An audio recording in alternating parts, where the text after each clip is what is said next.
ठीक है। इन वेरिएबल्स क्या होते हैं और इनको एक और नाम देते हैं हम, क्या? आइडेंटिफायर। किसी को पता है भाई क्या होते हैं वेरिएबल्स? कंटेनर्स होते हैं। वेरिएबल्स आर कंटेनर्स, ठीक है। और क्या कहते हैं इनको? वेरिएबल्स आर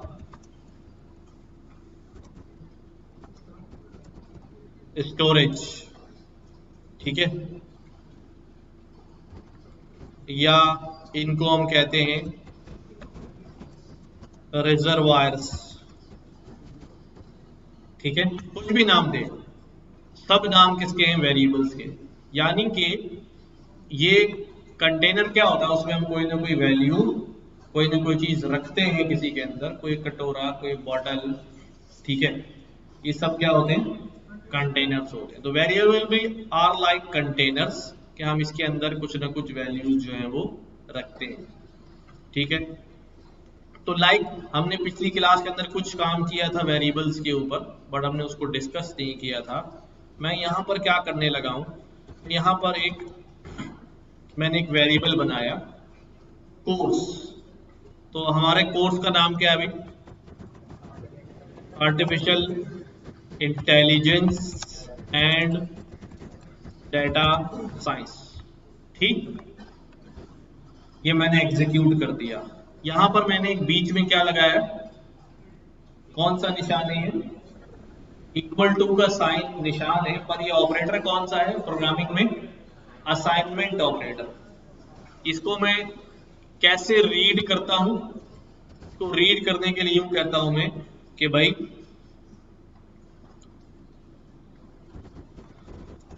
एक स्ट्रिंग वैल्यू है, स्ट्रिंग वैल्यू है ना, एक स्ट्रिंग वैल्यू है, इज असाइन, उसको असाइन कर दी गई टू अ वेरिएबल कोर्स। एक स्ट्रिंग वैल्यू किसमें रख दी गई है? किसमें रख दी गई है? एक वेरिएबल कोर्स में रख दी गई है। जब ये मैं एग्जीक्यूट कर देता हूं तो क्या होता है? तो मेमोरी के अंदर क्या होता है? मेमोरी के अंदर एक आइडेंटिफायर क्रिएट होता है। ये फॉर एग्जांपल हमारी मेमोरी है। तो यहां पर क्या हो जाता है? यहां पर एक जगह अलॉट हो जाती है। क्या अलॉट हो जाती है? कितनी बड़ी जगह होगी? कल डिस्कस किया था हमने। इंटीजर के लिए 32 बिट होता है, स्ट्रिंग के लिए 64 होता है। ये वैल्यू जो है वो इसके अंदर रख दी जाती है, ठीक है। सबको समझ आ रही बात? अच्छा, और सिंपल करते हैं। ये वैल्यू इसके अंदर रख दी गई। इस वैल्यू का आइडेंटिफायर कौन है? कोर्स। क्या है अभी? कोर्स। यानी इस लोकेशन पर इसकी कोई ना कोई क्या होती है? आईडी भी होती है, इसकी कोई ना कोई लोकेशन भी होती है। तो अब जब ये स्टोर्ड है मेमोरी के अंदर, तो जब जब मैं कहूंगा भाई प्रिंट कर दो, क्या प्रिंट कर दो? कोर्स। तो क्या प्रिंट होगा हमारे पास? जो उसके अंदर वैल्यू होगी वो क्या हो जाएगी? प्रिंट हो जाएगी। कोई समझ में आने वाली बात है? सीधी सीधी। अच्छा, क्योंकि इसका नाम वेरिएबल है, लिहाजा इसकी वैल्यू क्या हो सकती है? चेंज हो सकती है। मैं दोबारा से क्या करूं? कोर्स, वही वाला कोर्स के अंदर मैं क्या कर दूं? यहां पर क्या लिख दूं? पाइथन। जैसे ही मैं ये एग्जीक्यूट करूंगा तो मेमोरी में क्या हुआ होगा? मेमोरी के अंदर ये हुआ होगा कि भाई ये वाली वैल्यू यहां से क्या हो गई? क्या हो जाएगी भाई? इरेज हो जाएगी। ये वाली वैल्यू इरेज हो जाएगी और इसकी जगह क्या आ जाएगा? पाइथन, ठीक है। तो अब जब मैं दोबारा यहां कॉल करूंगा कि भाई प्रिंट कोर्स, तो क्या प्रिंट होगा? पाइथन, क्योंकि मेमोरी में उसकी वैल्यू क्या हो चुकी है? रिप्लेस हो चुकी है। समझ में आने की बात है? अच्छा, अब ये कोर्स जो है हमारा क्या है? वेरिएबल का नाम है। आइडेंटिफायर का नाम क्या है? ठीक है, कोर्स हमारे आइडेंटिफायर का नाम है। यहां पर अब एक चीज, अभी मैंने स्ट्रिंग वैल्यू ले ली है, मैं यहां पर क्या ले सकता हूं, एक इंटीजर वैल्यू भी ले सकता हूं और उसको प्रिंट कराऊं, तो हमारे पास क्या हो जाएगा भाई, इंटीजर वैल्यू प्रिंट हो जाएगी। ठीक है, मैं यहां पर क्या कर सकता हूं,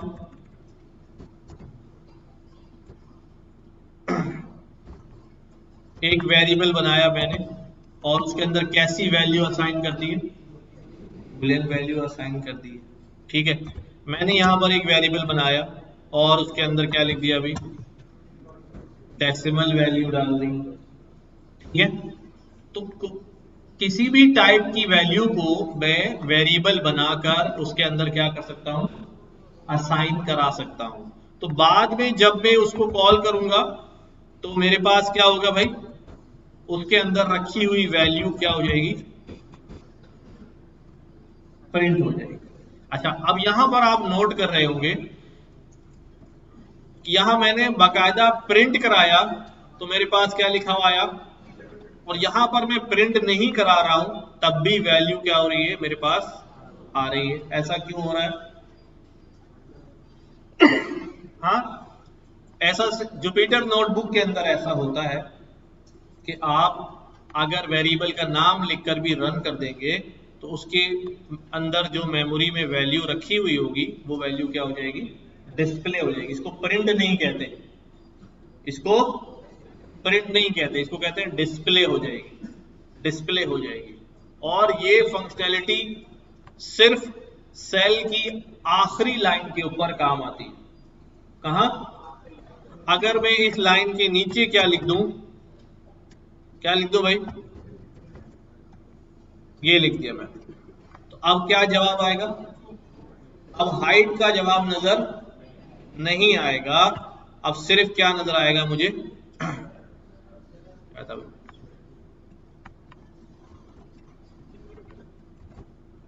ठीक है, अब हाइट नजर नहीं आ रहा, बगैर प्रिंट कराए वैल्यू डिस्प्ले होगी तो कहां पर होना चाहिए वेरिएबल, लास्ट लाइन पे, तब ऐसा हो जाएगा। ठीक है, यानी अगर मैं इसके नीचे दोबारा लिख दूं हाइट और यहां से हटा दूं तो जाहिर है अब ये भी प्रिंट हो जाएगा, ये प्रिंट की वजह से प्रिंट होगा और वो लास्ट लाइन पे होने की वजह से डिस्प्ले हो जाएगा। समझ में आ रही बात? अच्छा भाई, अब तो हम अपनी किसी भी टाइप की वैल्यू के लिए क्या कर सकते हैं, वेरिएबल्स बना सकते हैं। वैल्यू बनाने का हमें फायदा क्या हो रहा है कि वो वैल्यू मुझे जितनी बार भी चाहिए होगी मैं उसको बार बार क्या कर सकता हूं, कॉल कर सकता हूं, यूज कर सकता हूं। ठीक है, ओके बात। अच्छा, अब वेरिएबल के नाम तो हम रख रहे हैं, कहीं हमने कोर्स रखा, कहीं हमने मार्क्स रखा, कहीं हमने इज ओके, कहीं हाइट, कहीं वेट, जो भी नाम रखा। हमारे पास यहां पर इसको हम कहते हैं लीगल, इलीगल या वैलिड, इनवैलिड वेरिएबल नेम्स, कि कौन कौन से नाम लीगल हैं और कौन कौन से नाम इलीगल हैं। ठीक है, कौन कौन से नाम रखे जा सकते हैं और कौन से नाम नहीं रखे जा सकते। तो रखा तो कोई सा भी नाम जा सकता है, पर जो नहीं रखे जा सकते उनको डिस्कस करते हैं। ठीक है, तो पहला पहला क्राइटेरिया क्या है कि भाई वेरिएबल नाम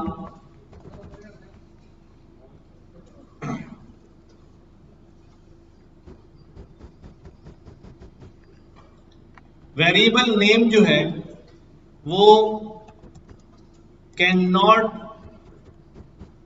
start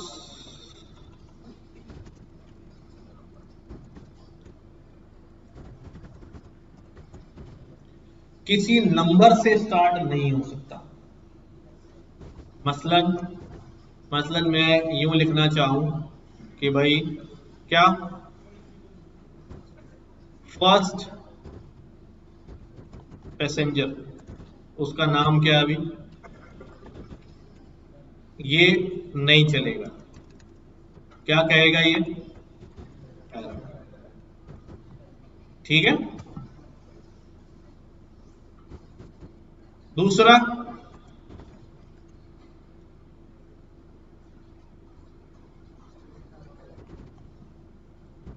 there cannot be spaces in variable names। Space नहीं हो सकती, यानी मैं यहां पे कहूं स्टूडेंट स्पेस नेम, क्या नाम रख दूं भाई, मैं यहां रख दूं फादर स्पेस नेम, ठीक है। तो ये दोनों क्या कहेंगे हमें, एरर। ठीक, समझ में आ रही बात? सिंपल सिंपल सा केस है, बिल्कुल स्पेस नहीं आ सकता, और नो स्पेशल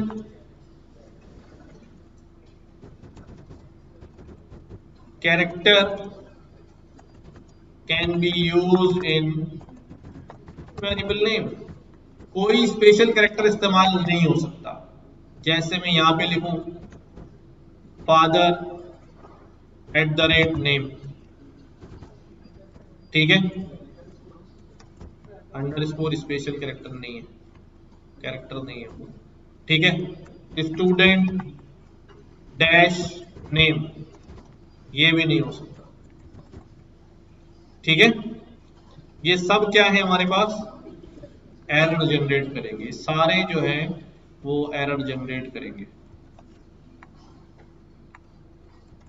राइट। और भी जो स्पेशल कैरेक्टर्स की लिस्ट है, यानी exclamation, @ hash, dollar, this this this this this, ठीक है, ये सब क्या है, स्पेशल कैरेक्टर्स हैं। इनमें से कोई भी जो है एज अ वेरिएबल नेम जो है वो इस्तेमाल, वेरिएबल के नाम में इस्तेमाल नहीं हो सकता, ना आखिर में, ना शुरू में, ना बीच में, कहीं पर भी इस्तेमाल नहीं होता, ठीक है। और reserved words can not be used as variable name. Reserved word जो है वो वेरिएबल नेम के तौर पे इस्तेमाल नहीं हो सकते। रिजर्व वर्ड्स क्या होते हैं, यहां मैं ये लिस्ट ऑफ रिजर्व वर्ड्स है पाइथन की, क्या होते हैं भी रिजर्व वर्ड्स, क्या होते हैं, ऐसे वर्ड्स होते हैं जो ऑलरेडी पाइथन ने अपनी लैंग्वेज में इस्तेमाल किए हुए, ठीक है। अब ट्रू और फॉल्स हमने देखा है, रिजर्व वर्ड है ना, क्या मैं ट्रू नाम का कोई वेरिएबल बना सकता हूं, कंफ्यूजन हो जाएगी भाई, ठीक है। तो इसलिए हम क्या कहते हैं भाई कि हमारे पास ये जो रिजर्व वर्ड्स हैं ये इस्तेमाल हम नहीं कर सकते, लाइक दिस। इसकी लिस्ट में लगा देता हूं आपकी नोटबुक के अंदर,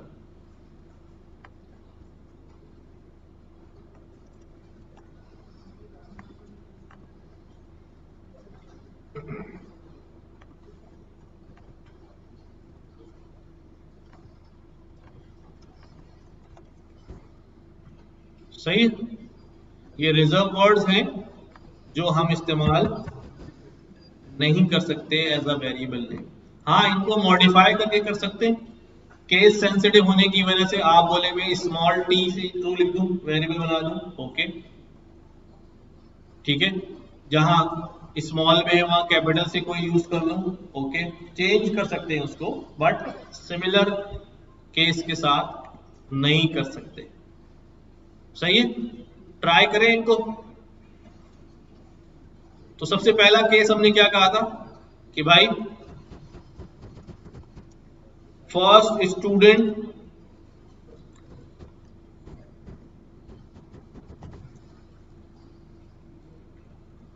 इसका नाम क्या है अभी, ठीक है, क्या थ्रो करेगा ये, एरर, ठीक है। और दूसरी बात हमने क्या कही थी भाई, स्टूडेंट स्पेस नेम, ये कर दूं मैं, ये भी क्या होगा भाई, एरर। और हमने क्या बात की थी भाई, स्टूडेंट स्पेशल कैरेक्टर नेम ये भी क्या होगा भाई, एरर। और कौन सा एरर था, हाँ, रिजर्व वर्ड का एरर था। क्या बना दूं यहां पर, मैं कहूं एक वेरिएबल बना दो ग्लोबल।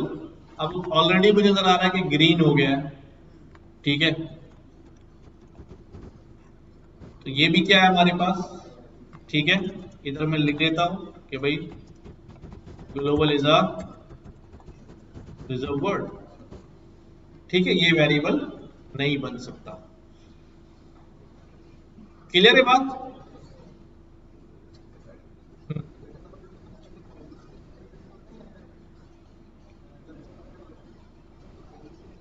आईडीज के लिए नहीं होते, प्रोग्रामिंग लैंग्वेज से ताल्लुक है इसका। हाँ, ये जो, हाँ, इन्वायरमेंट का ताल्लुक नहीं है रिजर्व वर्ड से। जो वर्ड प्रोग्रामिंग ने इस्तेमाल कर लिए बस वो रिजर्व वर्ड हमारे पास हो गया। अच्छा, हम वेरिएबल्स के ऊपर जो है ऑपरेशन परफॉर्म कर सकते हैं। कौन सा ऑपरेशन, कोई भी ऑपरेटर जो है वो इस्तेमाल हो सकता है किसके ऊपर, वेरिएबल्स के ऊपर। हाँ, लाइक अब हम वेरिएबल डिक्लेयर करें, जैसे फॉर एग्जांपल मैं कहता हूं कि, बल्कि एक चीज और सीख लेते हैं यहां पर, चलो पहले ये कर लेते हैं। मैंने एक वेरिएबल बना लिया यहां पर, मैंने कहा भाई प्राइस कितने हैं, प्राइस में वैल्यू डाल दी भाई, कितने हैं भाई, कितने प्राइस, ठीक है, और मैंने कहा भाई डिस्काउंट कितना है, तो डिस्काउंट जो है वो कितना है भाई, 7% डिस्काउंट, ठीक है। तो अब मैं यहां पर टोटल काउंट करना चाहता हूं, तो क्या लिखूं भाई, प्राइस, क्या लिखूं, माइनस डिस्काउंट। अच्छा, प्राइस डिस्काउंट जो है वो परसेंटेज में है, ठीक है, इसको मैं यूं बना देता हूं, परसेंटेज डिस्काउंट, ठीक है। अब कैसे निकालू भाई, प्राइस मल्टीप्लाई बाय 7% किसके बराबर होता है, हाँ, 0.07। तो क्या ये टोटल हो जाएगा, नहीं भाई नहीं, प्राइस में से इस डिस्काउंट को क्या करना पड़ेगा, माइनस करना पड़ेगा। अच्छा, ये एक्सप्रेशन मैंने क्या लिख दी, पता नहीं कितनों को समझ आई, कितने को नहीं आई, हाँ, कितनों को नहीं आई, नहीं आई ना। देखो, हम, ये हमारे पास प्राइस है, मुझे इस प्राइस का कितना निकालना है, 7% निकालना है। तो हम कैसे निकालते हैं, बचपन में कह रहा हूं, परसेंटेज कैसे निकालते हैं बेटा, हाँ, परसेंटेज कैसे निकालते हैं कि भाई 7 डिवाइडेड बाय, क्या करते हैं भाई, टोटल, और फिर बाद में क्या करते थे, मल्टीप्लाई बाय। अच्छा, ये किस किस को याद है, नहीं याद है, कोई बात नहीं, तो बोलोगे दोबारा पढ़ेंगे, दोबारा से कुछ सीख।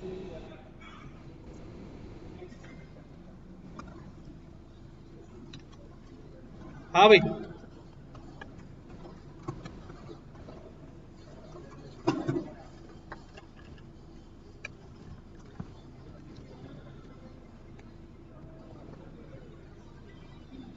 भाई हम क्या करते थे पहले, हम ये कहते थे कि भाई टोटल मार्क्स जो है,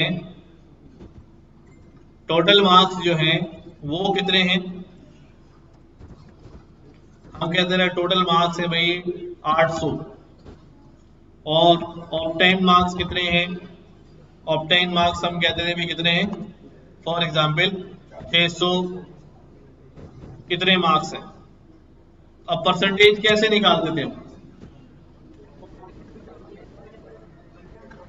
क्या करते थे भाई, परसेंटेज निकालने के लिए क्या करते थे भाई, जितने ऑब्टेन्ड मार्क्स होते थे उसको डिवाइड कर देते थे किससे, टोटल से। ठीक है, और जो रिजल्ट आता था उसको क्या कर देते हैं, मल्टीप्लाई कर देते हैं 100 से। तो ये एक्सप्रेशन बन गई, पिछली क्लास में पढ़ा था हमने। पहले क्या सॉल्व होगा,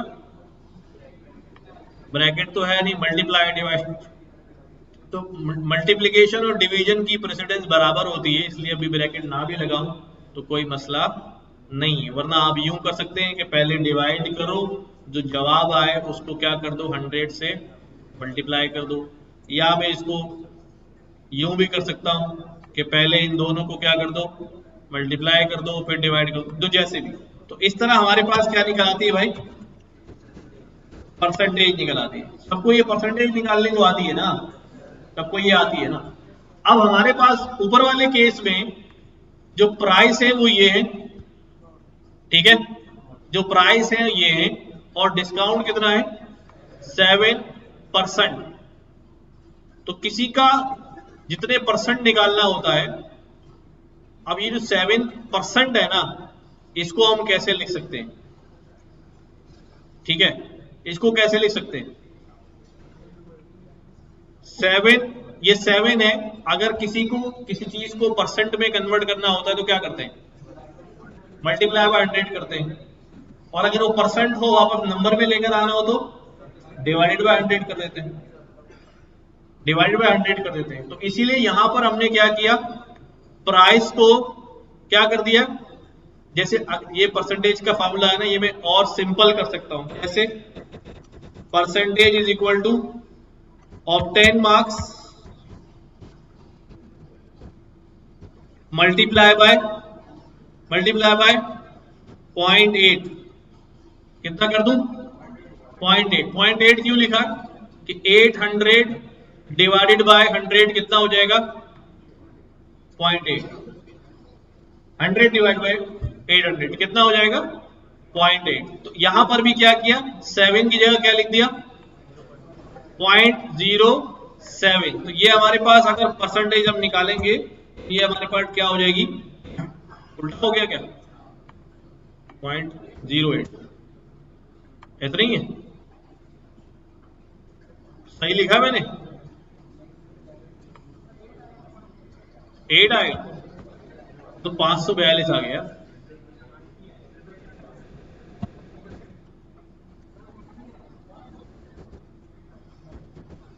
ठीक है, तो 800 डिवाइड बाय 100 कितना हो जाएगा, 8, राइट। तो फाइनली बस आप यूं समझ लें कि अगर मैंने किसी अमाउंट का, जैसे मेरे पास अमाउंट है इतना, और मुझसे कहे कि यार इस अमाउंट का 15% कितना होगा, तो मैं क्या लिखूंगा, मल्टीप्लाई बाय 0.15। क्या लिखूंगा, इसका क्या निकल आएगा मेरे पास, क्या निकल आएगा, मल्टीप्लाई करूंगा या डिवाइड करूंगा,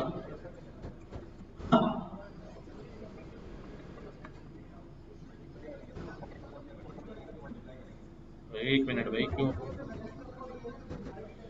सही कह रहे हैं आप। क्या वैल्यू थी हमारी, 4, 5, 6, इसका कितना निकालना है मैंने, 15%। तो मल्टीप्लाई बाय 0.15 सही है, 68%, 68.39, यानी 456 का 15% जो है वो कितना बन गया हमारे पास, इतना बन गया। और 10% कितना बन जाएगा, ठीक है, 45.6। तो समझाने की बात क्या है कि जो भी फिगर हमारे पास होगा उसका जितना परसेंटेज निकालना है उसका डेसिमल में लिख लो, ठीक है। यानी अगर मैं कहूँ 500 का 25% कितना होगा, तो क्या लिखूंगा भाई, 0.25। और मुझसे कोई कहे भाई 1000 का 17% कितना होगा, तो क्या लिखूंगा, ठीक है। लेकिन अगर 10 से कम लिख रहा हूंगा, 1000 का मैंने 2% निकालना है तो 0.2 नहीं लिखूंगा, 20 हो जाएगा। क्या लिखूंगा? 0.2 लिखूंगा, ठीक है, 0.2 लिखूंगा। खैर हम चले थे यहां से कि हमने क्या किया भाई, पहले टोटल अमाउंट बताना है डिस्काउंट के बाद, तो हमने पहले क्या किया, इतने अमाउंट का 7% निकाला निकाला, और टोटल जो प्राइस थे उसमें से डिस्काउंट को जब माइनस करूंगा तो ज़ाहिर है यही बचेगा, ऐसे ही होगा। हाँ भाई, तो ये अमाउंट था 2790 रुपए, जब 7% डिस्काउंट लगा तो अब कितना हो गया अभी, 2594.7 हो गया। तो बात ये है कि अब जो वेरिएबल में वैल्यू स्टोर है, अब हम डायरेक्ट वैल्यू पे काम नहीं कर रहे, बल्कि क्या कर रहे हैं, वेरिएबल्स पे काम जो है वो कर रहे हैं, वेरिएबल्स पे काम कर रहे हैं, डायरेक्ट वेरिएबल को यूज कर रहे हैं। तो अब इससे फायदा क्या होता है, इससे फायदा ये होता है कि मैं प्राइस के अंदर वैल्यू चेंज कर दूंगा तो टोटल में भी वैल्यू क्या हो जाएगा, चेंज नजर आएगा। अच्छा, ये तो बात हो गई किसकी,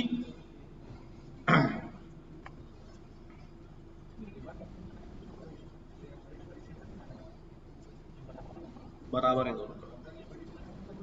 हाँ हो जाए, देखें इधर, मैं यहाँ मेरे को 10 मल्टीप्लाई बाय 20, ठीक है, और फिर डिवाइडेड बाय 5, क्या होगा, 10 मल्टीप्लाई बाय 20 कितने हो जाएंगे, 200, 5 से डिवाइड करूँ कितने हो जाएंगे, 40, और अगर 20 को 5 से डिवाइड कर दूं पहले तो 4।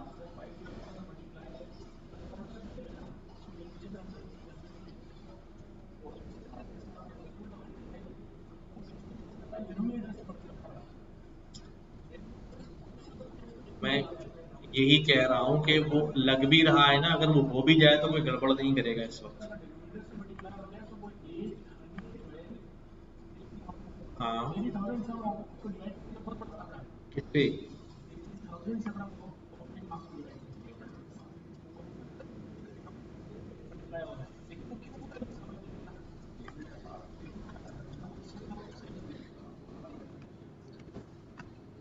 चेक करिएगा इसको लिख के।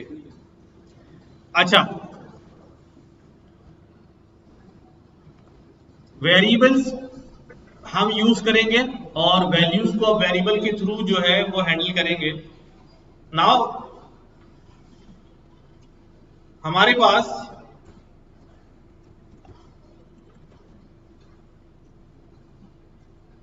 वेरिएबल की वैल्यूज अपडेट हो जाती है, मैंने आपको बता दिया कि अगर एक वैल्यू पहले है मौजूद, ठीक है, वैल्यू 1 200 है, और मैं इसको प्रिंट कराऊं तो मेरे पास क्या नजर आता है भाई, वैल्यू 1 में 200 नजर आता है। बट अगर मैं वैल्यू 1 को क्या कर दूं भाई,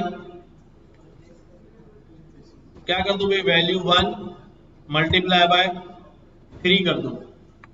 क्या किया मैंने, वैल्यू 1 में जितनी वैल्यू पड़ी है उसको क्या कर दिया जाए, 3 से मल्टीप्लाई कर दिया जाए, और किसको असाइन कर दें, वैल्यू 1 को ही असाइन कर दें। तो क्या होगा, मेमोरी में वैल्यू 1 की जगह क्या चला जाएगा, 600 चला जाएगा। ये ऐसे ही होगा। नाउ हम यहां पर हमने पढ़ा हुआ है, हमने डेटा टाइप्स में क्या क्या पढ़ा था कि हमारे पास कौन कौन सी डेटा टाइप्स होती है। स्ट्रिंग पढ़ा था हमने, इंटीजर, फ्लोट और बूलियन। ये हमारे पास जो है इनको हम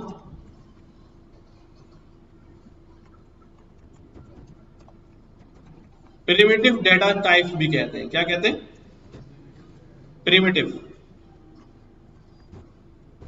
यानी ये बेसिक डेटा टाइप्स होती, इन्हीं की मदद से दूसरी भी बाद में जो है वो क्या होती है, फॉर्म होती है।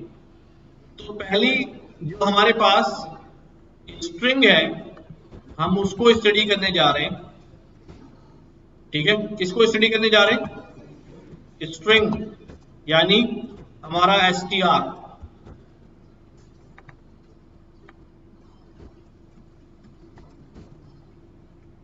क्या होता है भाई str? Any value that is return under quotations, वो क्या होता है हमारे पास? स्ट्रिंग होता है। पिछली क्लास में हमने देखा, ठीक है, लाइक अभी हमने ऊपर भी एक वेरिएबल बनाया था, ये कैसा वैल्यू है? String value. ठीक है, मैं यहां पर एक वैल्यू रख रहा हूं अपनी,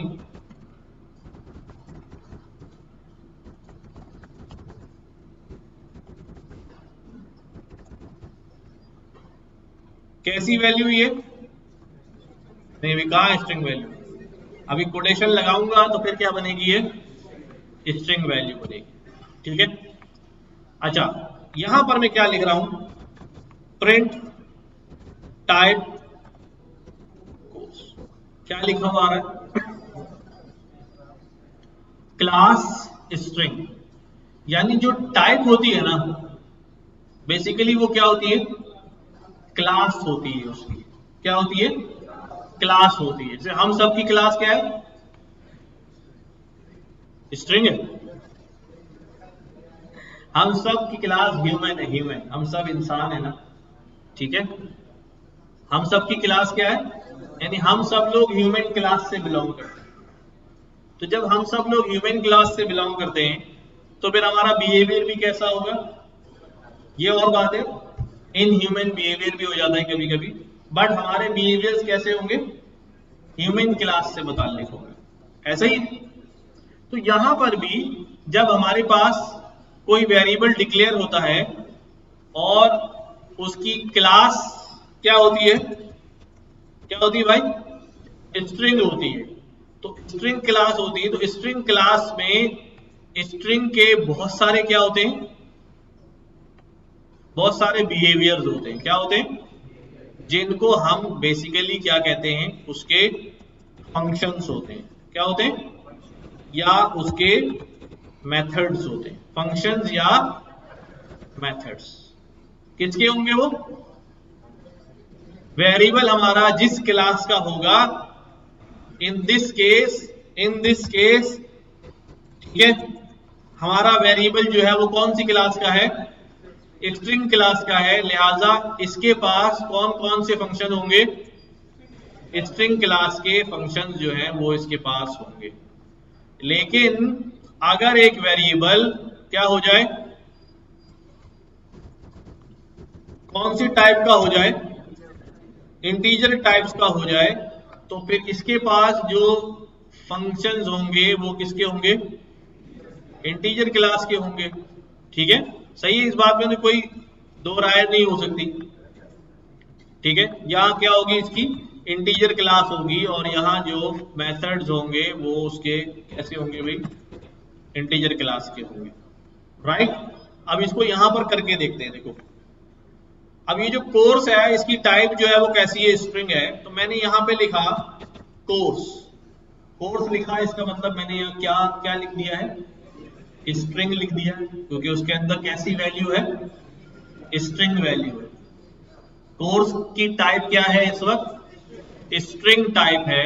लिहाजा मैंने यहाँ डॉट लगाया और टैब दबा दिया, तो मेरे पास यहां पर क्या निकल आए? इसके अंदर अवेलेबल फंक्शंस। क्या काम किया मैंने? टैब लगा के, डॉट लगा के टैब प्रेस कर दिया, टैब। तो स्ट्रिंग के जितने बिहेवियर्स और जितने मेथड्स हैं वो यहां पर हमें अवेलेबल हो गए। हम सारे मेथड पढ़ते हैं बारी बारी। अगर ये वेरिएबल क्या होता? मार्क्स होता, उसमें इंटीजर वैल्यू होती, और यहाँ डॉट लगाकर मैं इसको ओपन करता, टैब दबाता, तो क्या खुल जाते मेरे पास? अब कोई और से नजर आ रहे हैं मुझे। ये चेंज क्यों हो गए? क्योंकि जिसके बाद मैंने डॉट लगाया है वो वेरिएबल किसका है? इंटीजर क्लास का है। और पहले जिसके बाद पहले मैंने डॉट लगाया था वो वेरिएबल कौन सी क्लास का था? स्ट्रिंग क्लास का था। तो जैसा वेरिएबल होगा डॉट लगाने के बाद उसकी फंक्शनैलिटीज हमें नजर आना शुरू हो जाएगी। ठीक है, तो अभी हम स्ट्रिंग की बात कर रहे हैं, तो हम स्ट्रिंग पे ही काम करते हैं। जैसे लाइक हमारे पास कोर्स डॉट लगाया टैब, तो what is the first function here? Capitalise. ठीक है, अच्छा कैपिटलाइज फंक्शन है इसलिए ब्रैकेट लगाना पड़ेगा। कैपिटलाइज क्या करता है? हाँ, यहां पर इसका सिग्नेचर खोलते हैं, returns a capitalized version of string, यानी make the first character have upper case. पहला कैरेक्टर क्या कर देगा? उसका अपर केस कर देगा। Shift tab. दो बातें बताइए मैंने, एक तो डॉट लगाएंगे तो क्या दबाएंगे? सिर्फ टैब, और अगर किसी फंक्शन का सिग्नेचर खोलना है तो क्या दबाएंगे? Shift tab. Shift tab. तो ये कह रहा है पहला कैरेक्टर बड़ा कर देगा, तो ट्राई करें। चेंज आया कुछ? क्या बड़ा हो गया? यहां पर ए स्मॉल है और यहां पे ए क्या हो गया है? यहां पर मैं एक बात आगे लिख दूं कि भाई स्ट्रिंग जो है वो इम्यूटेबल होता है।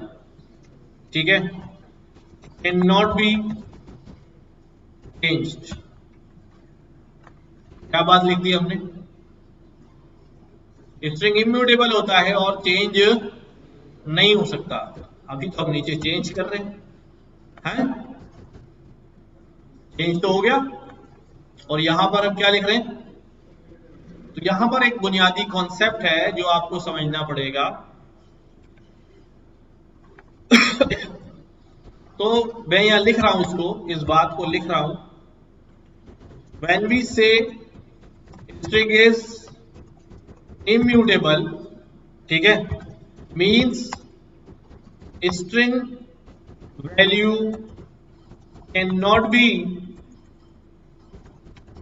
changed in memory। क्या नहीं हो सकती? स्ट्रिंग वैल्यू मेमोरी में चेंज नहीं हो सकती। यानी कि क्या कह रहा हूं, इधर लिखता हूं दोबारा, मिसाल के तौर पे मैंने यहां पे लिखा नेम, नेम में मैंने लिख दिया भाई, क्या नाम लिख दो भाई? दानिश। ठीक है, तो अगर मैं प्रिंट नेम करूं तो क्या रिजल्ट आएगा मेरे पास? दानिश। ऐसे ही होगा। बट व्हाट इफ मैं यहां कहता हूं नेम डॉट कोई स्ट्रिंग, इसको मैं यूं कर देता हूं, अब यहां पर कर देता हूं क्या मैं? कैपिटलाइज। तो रिजल्ट में मेरे पास क्या आएगा यहां पर? अच्छा, जब मैंने ये काम किया और मैं यहां दोबारा कहता हूं प्रिंट करो किसको? नेम को, तो क्या रिजल्ट आएगा? स्मॉल वाला ही आएगा। इसका मतलब ये हुआ कि जब मैंने ये किया है तो ओरिजिनल स्ट्रिंग जो मेमोरी में वो चेंज नहीं हो रहा है, सिर्फ ये आपको दिखा रहा होता है कि भाई कैपिटलाइज होने के बाद ये ऐसा दिखेगा। क्या? कैपिटलाइज होने के बाद ये यूं नजर आएगा। हाँ, अभी कर रहे हैं। अब मैं क्या करने लगा हूं, जब हमने ये किया कोर्स डॉट कैपिटलाइज, तो उसने मुझे क्या कर दिया भाई? कैपिटलाइज करके दिखा दिया। लेकिन जब मैं कोर्स को दोबारा जाके चेक करता हूं तो ये अपनी असल हालत में क्या है? मौजूद है। इसका मतलब मेमोरी में चेंज नहीं हो रहा। ये जो चेंज आपको नजर आ रहा है ये टेम्पोरेरी रिफ्लेक्ट कर रहा है कि ये चीज अगर चेंज हो जाएगी तो ऐसी दिखेगी। अब आप क्या करते हैं? कहते हैं नहीं, मैं क्या करता हूं, ये जो कैपिटलाइज है इसको लेता हूं और यहां पर क्या लिख देता हूं भाई? यहां लिख देता हूं कैपिटल कोर्स। तो अब मैंने क्या किया, कोर्स में जो वैल्यू है उसको कैपिटलाइज किया और ये जो कैपिटलाइज वैल्यू आ रही है इसको उठा के एक नए वेरिएबल पे डाल दिया। क्या कर दिया? अब इस सूरत में क्या हुआ, कोर्स तो वैसा ही रहेगा, लेकिन जो नया वेरिएबल बन गया उसमें चेंज हुई वैल्यू आ जाएगी। आ रही है? ऐसे ही हो गया। लेकिन आप चाह रहे नहीं नहीं भाई, नया वेरिएबल नहीं बनाना था मुझे, तो उसी को चेंज करना था। क्या करना था? तो फिर हम क्या करेंगे? फिर हम यही करेंगे, कोर्स कैपिटलाइज, और जो रिजल्ट आएगा उसको उसी वेरिएबल में दोबारा डाल देंगे, तो कोर्स की वैल्यू चेंज हो जाएगी। तो क्या ये वाली बात गलत हो गई?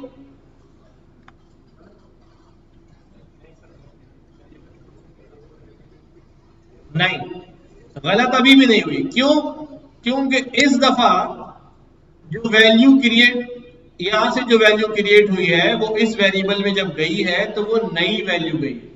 उसने उस पुरानी वैल्यू को पूरा हटाया है, उसकी जगह क्या कर दिया है? नई वैल्यू डाल दी है।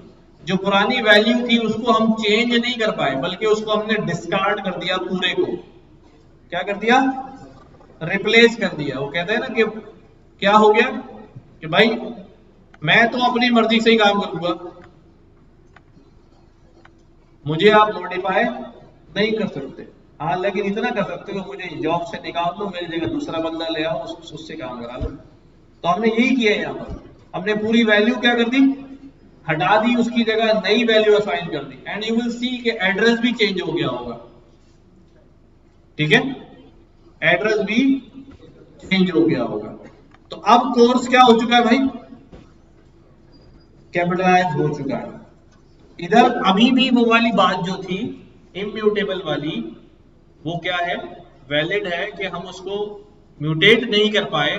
हाँ, ये करा कि हमने उसको उठा के डस्टबिन कर दिया, उसकी जगह नई वैल्यू असाइन करा दी। राइट? समझ में आई सबको ये बात?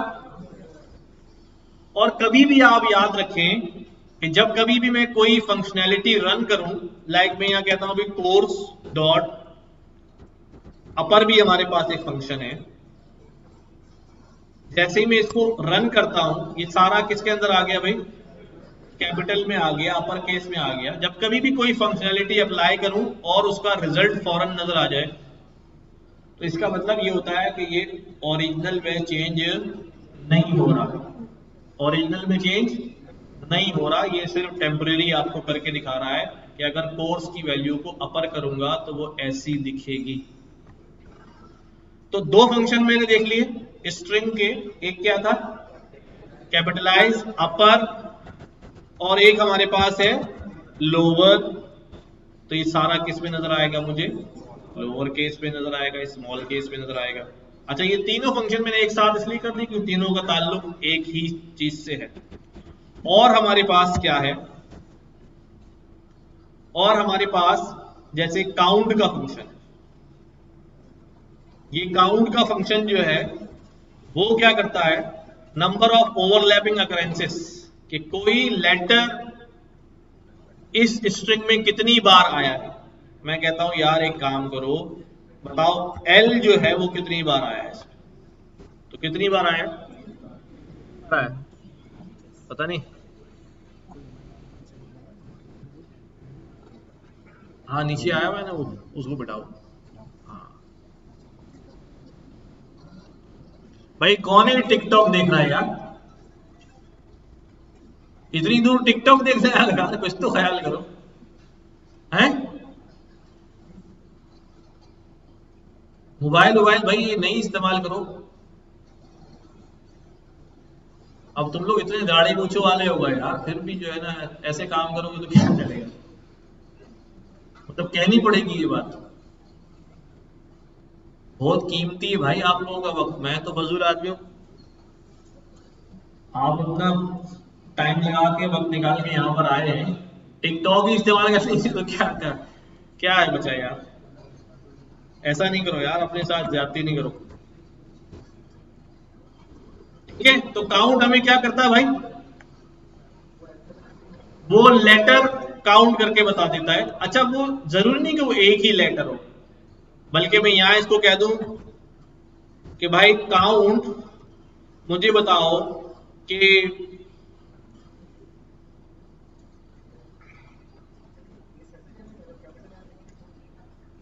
अगर कैपिटल एल नहीं ढूंढेगा वो और क्या करेगा। अगर मैं इसको कह दूंगी यार टी आई कितनी दफा आया, टी आई आया कहीं, एक दफा आया, आर टी, बस। तो वो कोई भी सीक्वेंस ऑफ वर्ड हो सकता है, एक लेटर भी हो सकता है, ग्रुप ऑफ वर्ड भी हो सकता है, लेकिन अब ऐसा ना बोलना कि ए ई और सी कितनी दफा आया, एक वक्त में एक कंटीजियस होने चाहिए, चाहे वो पूरा वर्ड ही क्यों ना हो। जैसे अगर मैं इसको कहूं कि भाई तो कोर्स तुम्हारे अंदर जो है वो इंटेलिजेंस कितनी दफा आया है, तो इंटेलिजेंस वगैरह एक बार में, क्यों स्पेलिंग गलत कर दी है मैंने, इंटेलिजेंस में डबल एल है, मैंने यहाँ क्या लिख दिया है, तो एक दफा आया। तो कोई वर्ड भी हो सकता है, कहां पर, ये एक वक्त में एक को ढूंढता है बस, क्या एक वक्त में एक को, सब स्ट्रिंग यानी स्ट्रिंग का कोई पार्ट, कोई टुकड़ा ढूंढेगा, उसका स्टार्ट और एंड जो है वो यहां से। अच्छा डन है ये बात। इसी तरह हमारे पास कोर्स डॉट, अभी जैसे मैंने देखा यहां पर, मैं पहले आसान आसान फंक्शन करवा रहा हूं, काउंट हो गया, एंड्स विद, कि ये कोर्स जो है ये खत्म होता है किसके ऊपर, ई पे। कोर्स में जो वैल्यू है क्या वो खत्म होती है ई पर, अगर ये बात सच्ची होगी तो क्या रिजल्ट आएगा, ट्रू। हाँ इसी तरह कोर्स डॉट एंड है तो फिर क्या होगा, स्टार्ट भी होगा। क्या ये कोर्स ए से स्टार्ट होता है, क्यों, वहां कैपिटल में है, वहां किसमें है, कैपिटल में है, तो स्टार्ट्स विद, एंड विद। अब आप सोच रहे होंगे इतने छोटे छोटे फंक्शन इनकी क्या जरूरत है, पर ये बड़े फंक्शन है, ये हमारे बड़े काम आएंगे। बहुत जब बहुत सारा डाटा देख रहे होंगे और मैं आपसे कहूंगा यार वो सारे लोग ले आओ जिनके आखिर में क्या आता है, खान आता है, तो फिर आप क्या लिखेंगे, ठीक है, स्टार्ट्स विद या एंड विद, इस तरह से ये काम के फंक्शन है। फिर हमारे पास कोर्स डॉट,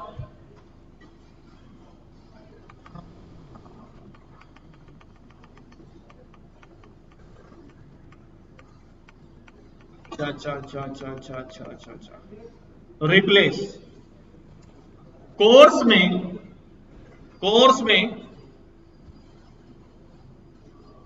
एक काम करो, कोर्स में क्या क्या भाई, एआई एंड डेटा साइंस, मैं कह रहा हूं भाई कोर्स में जो डी है ना उसकी जगह बी कर दो, क्या कर दो, डेटा साइंस की जगह क्या कर दो, बेटा साइंस कर दो कर दिया उसने।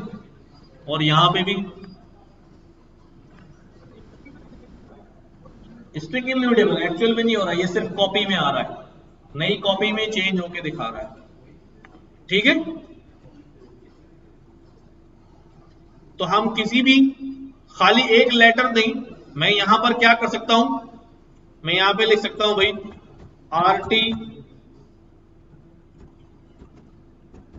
आर्टिफिशियल की जगह क्या कर दो भाई, हाँ नेचुरल कर दो, तो फिर क्या हो जाएगा भाई, ठीक है। तो किसी भी लेटर को, किसी भी वर्ड को हम क्या कर सकते हैं, रिप्लेस भी डाल सकते हैं। देन इसी तरह से हमारे पास, अच्छा ये सीधे सीधे हो गए सारे। फाइंड क्या करेगा, ये आपको ढूंढ के बताएगा कौन कहां बैठा हुआ है।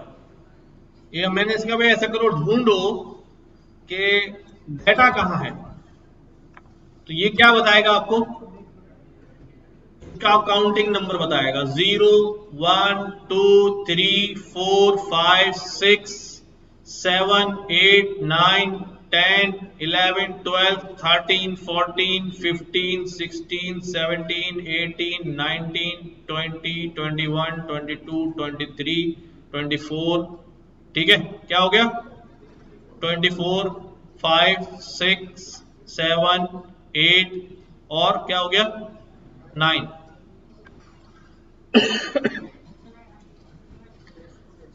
अब मैं क्या कहूं इसके अंदर, मुझे बताओ कि भाई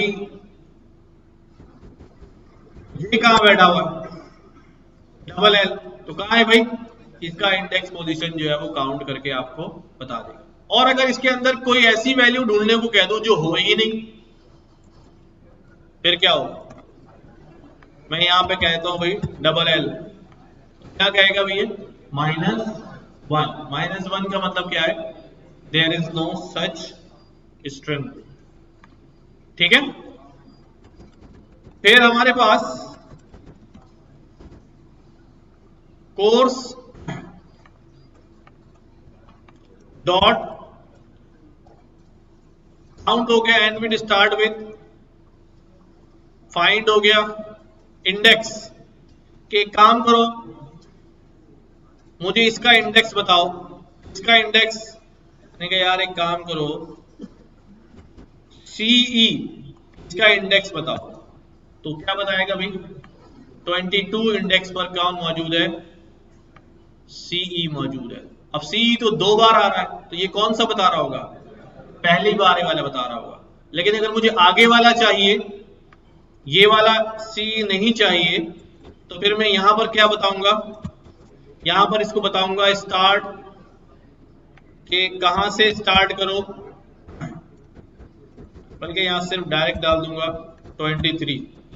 तो अब कौन सा उठाएगा ये, अभी क्या है, सर्चिंग कहां से शुरू करनी है तुम्हें, 23 इंडेक्स से शुरू करनी है, और उसके बाद अगर मिले तो बता देना, ठीक है।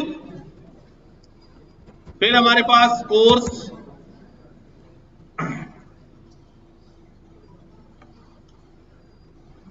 अब यहां पर देखो कुछ फंक्शन आ रहे हैं, इज,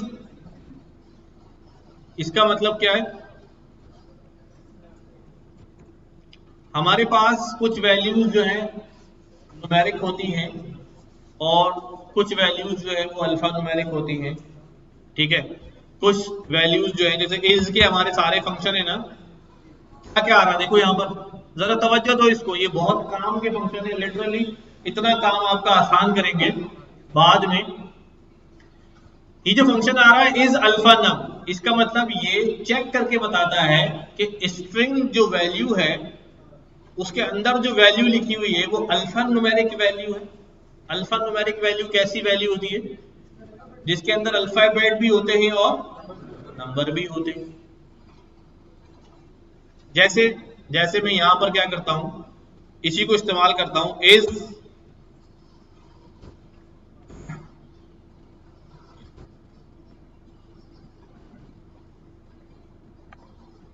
अल्फा न्यूमेरिक, मैंने यहां पर लिख दिया अभी 812, ये कैसी वैल्यू है, अल्फा न्यूमेरिक वैल्यू, इसके जवाब में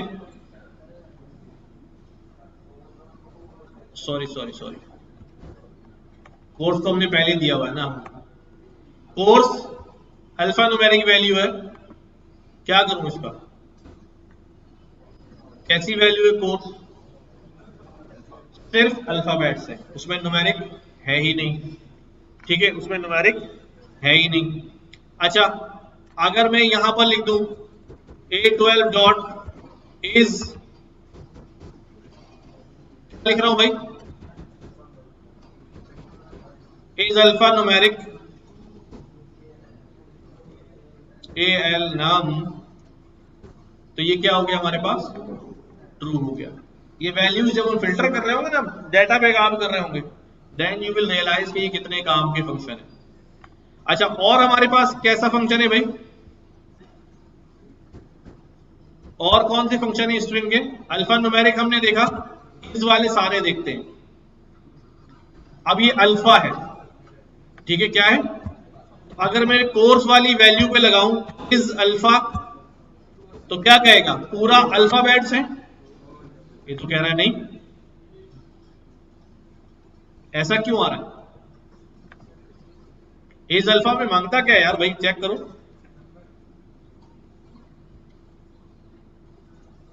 If string is an alphabetic string, false otherwise. A string is alphabetic if all the characters in the string are alphabetic. सारे characters अगर alphabet हो, at least one character in the string. अच्छा, जो space है ना शायद उसकी वजह से ये हमें तंग कर रहा है। तो देखो इधर मैं करता हूं यहां पर, अभी इस बात को हल कर लेते हैं। अब ये क्या है हमारे पास, ठीक है, और ये भी क्या है हमारे पास।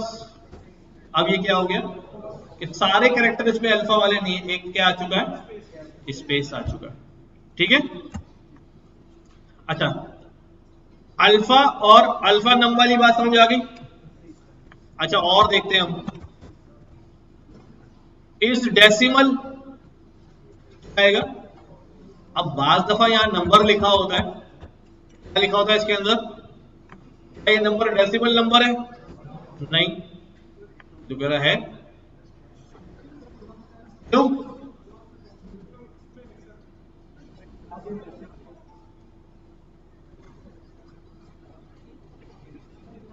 अगर मैं इसको चेक करूं भाई, इज डिजिट, डिजिट में भी ट्रू हो रहा है। पहले डेसिमल को जाके चेक करते हैं कि इसने डेसिमल के साथ क्या कर दिया, क्या क्या मांगता है।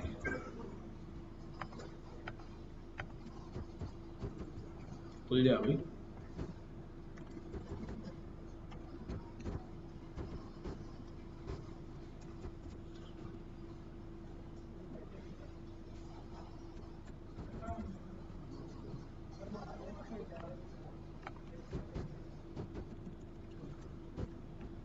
कुछ हो रहा है इस बेचारे को, सिग्नेचर नहीं खोल रहा है, ये खोल रहा है ये वाले, तो फिर वो स्ट्रिंग ही नहीं रहेगा, तो स्ट्रिंग की क्लास ही नहीं रही, तो स्ट्रिंग का फंक्शन ही नहीं खुलेगा। अब नंबर के खुलेगी।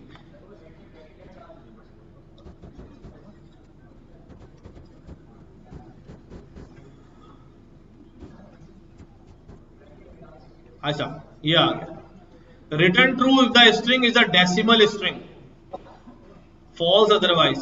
A string is a decimal string if all the characters in the string are the decimal and there is at least one character in the string. A string is a decimal string if all the characters in the string are decimal.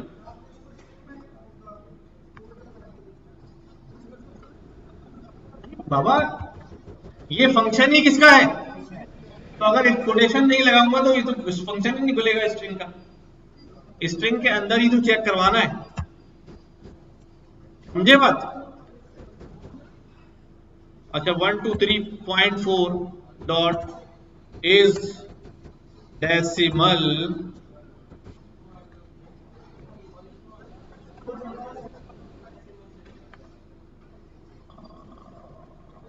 चलो इसको check करना है उल्टा क्यों आ रहा है यार। हो सकता है हम कुछ भूल रहे हो सकता है हम कुछ भूल रहे हो। और इसके क्या अंदर कोई डिजिट रखा हुआ है, क्या अंदर लोअर केस में कुछ लिखा हुआ है, क्या अंदर न्यूमेरिक वैल्यू है, ठीक है, क्या अंदर स्पेस आ रही है, ठीक है। यानी अगर मैं आपको एक क्या कर दूं, एक टेक्स्ट दे दूं, ठीक है, टेक्स्ट देने के बाद मैं आपसे कहूं यार एक काम करो, इसमें बताओ कितने स्पेस आ रहे हैं, क्या आ रहे हैं, ये टेक्स्ट दे दिया है और मैं आपसे कहूं कितने स्पेस आ रहे हैं इसके अंदर, तो क्या करेंगे आप? एक तो आप ये करेंगे सीधा टेक्स्ट डॉट काउंट, क्या काउंट कराएंगे, क्या काउंट कराएंगे, स्पेस, तो ये बता देगा भाई 35 स्पेसेस आ रहे हैं, ठीक है। अच्छा, अब मैं ये कहता हूं, अब ये थोड़ी सी आगे की बात है, लेकिन मैं कहता हूं कि भाई वो तमाम कैरेक्टर्स जो स्पेस नहीं है सिर्फ उनको उठा के सेव कर लो।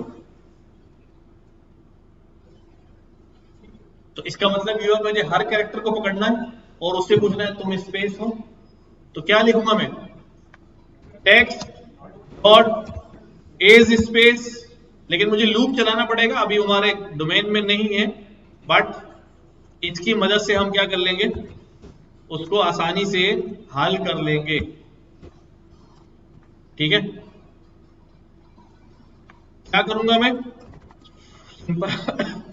एक लूप चला सकता हूं, अभी लिख रहा हूं, आप लोग परेशान नहीं होगा, कि मैं सारे टेक्स्ट को उठाऊंगा और हर कैरेक्टर से पूछता रहूंगा कि भाई कैरेक्टर तुम क्या हो, क्या तुम स्पेस हो, अगर वो यस बोलेगा तो फिर हम क्या करेंगे, फिर क्या करेंगे भाई, उसको छोड़ देंगे, वरना और अगर वो स्पेस नहीं होगा तो उसको हम प्रिंट करा देंगे। सही है, वैसे ही लिख रहा हूं, अभी आप परेशान नहीं होगा, आप थोड़े दिनों में इसको सीख जाएंगे। निकल गए सारे स्पेस, हाँ सारे स्पेस निकल गए, हमने हर एक को पकड़ पकड़ के पूछा, तुम स्पेस हो, तुम स्पेस हो, तुम स्पेस हो। ठीक है, अभी अभी छोड़ दे, अभी बस फिर ये समझाना था कि इज स्पेस क्या करता है, जो भी मैं उसे देता हूं उसको चेक करता है क्या वो स्पेस है, अगर वो स्पेस है तो ट्रू रिटर्न करेगा, स्पेस नहीं होगा तो फॉल्स। तो उस चीज की इंप्लीमेंटेशन मैंने यहां दिखाई कि पूरे टेक्स्ट में से एक कैरेक्टर उठाया, इन को बोला तुम स्पेस हो, नहीं नहीं है तो उसने उसको कुछ भी नहीं किया।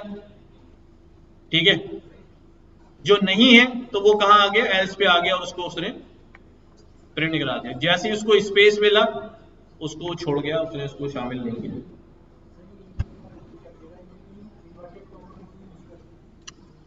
पिछली क्लास में नहीं आए थे हैं, क्यों क्यों नहीं आए थे, अगर मैंने स्ट्रिंग डिफाइन करना है, मल्टीपल लाइंस में डिफाइन करना है तो ट्रिपल कोट्स में करूंगा। एक लाइन में अगर सिंगल कोट से डिफाइन करूंगा या डबल कोट से डिफाइन करूंगा तो वो लाइन चेंज नहीं कर सकता उसमें।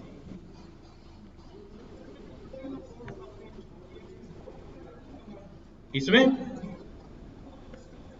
हाँ, कमांड तो सारी ही कमांड है ना, लूप भी चल रहा है, टेस्टिंग भी हो रही है, स्किप भी करा रहे हैं, एल्स भी चल रहा है, प्रिंट भी हो रहा है, बहुत सारी चीजें।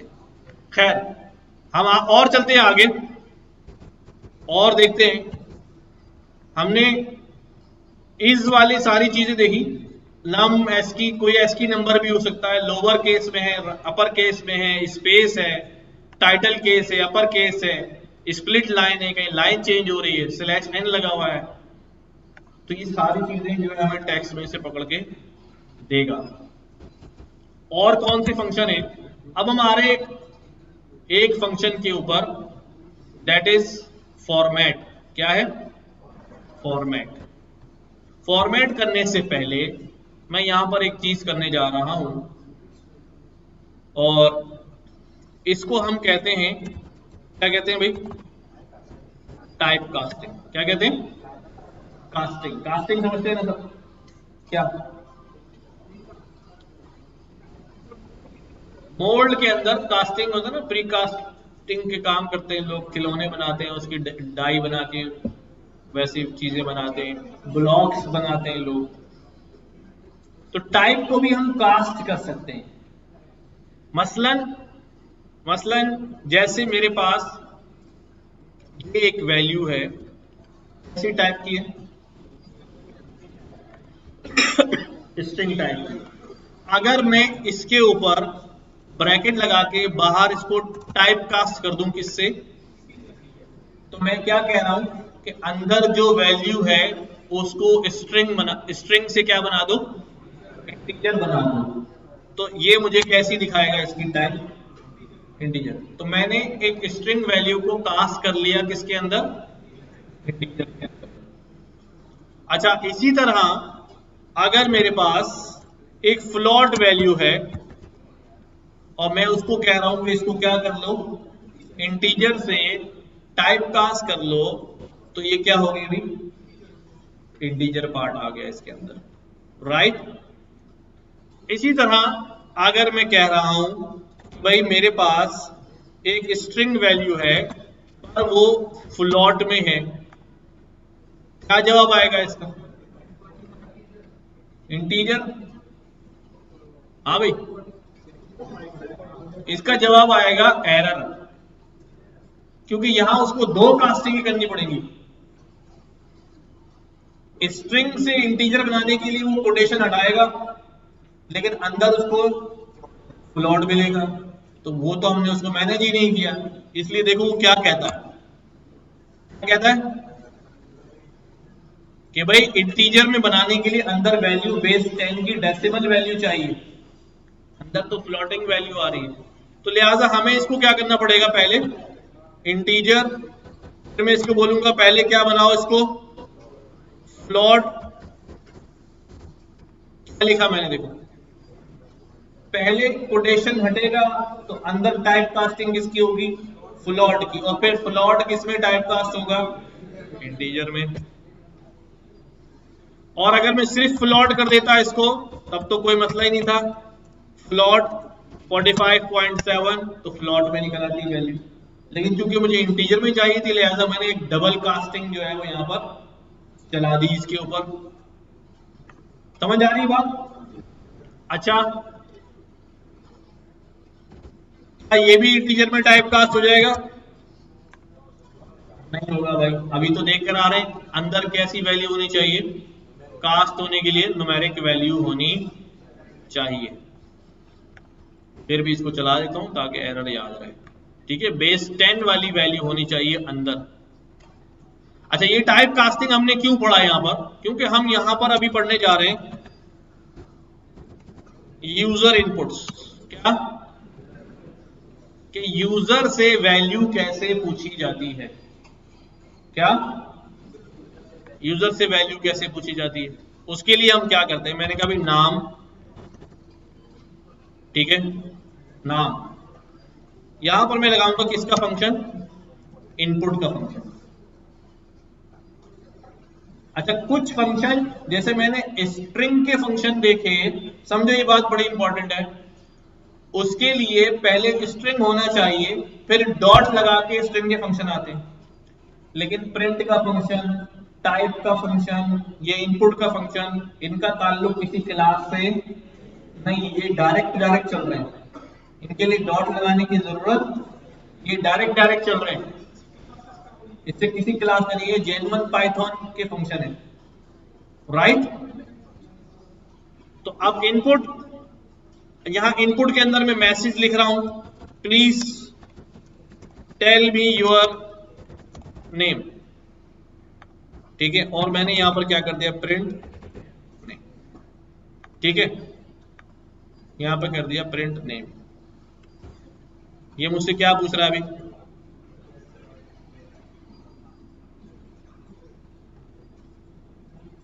क्या लिखा हुआ आ रहा है यहां पर, please tell me your name, और यहां पर मुझे क्या करना पड़ेगा, नाम देना पड़ेगा।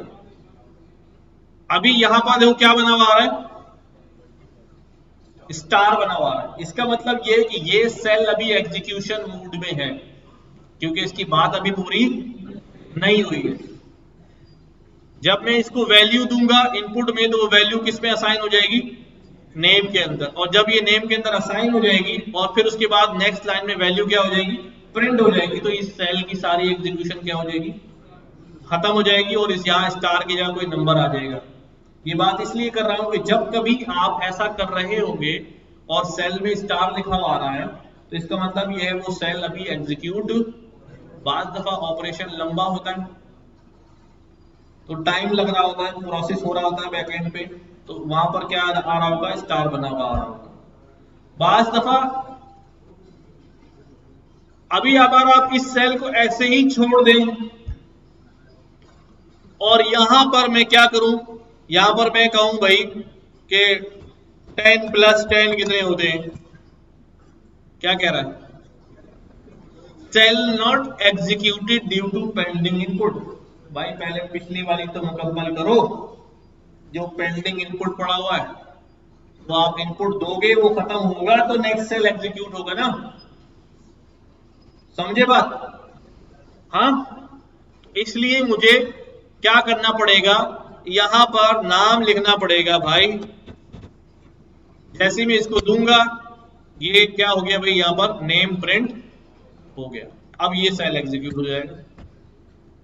ये बात याद रहेगी कि बार बार आप लोग ये शेयर कर रहे हो सर मेरा तो चल ही नहीं रहा, मैं तो कुछ भी रन कर रहा हूँ सब स्टार बना हुआ आ जा रहा, इसलिए बना रहा है कि ऊपर आप पेंडिंग इनपुट छोड़ के आए हो, इसलिए आगे कुछ भी नहीं चल रहा। ठीक है, हाँ यूं समझ लो। अब यहां पर क्या करने जा रहा हूं मैं, देखो अब यहां पर मैंने नाम तो पूछा आपसे, इनपुट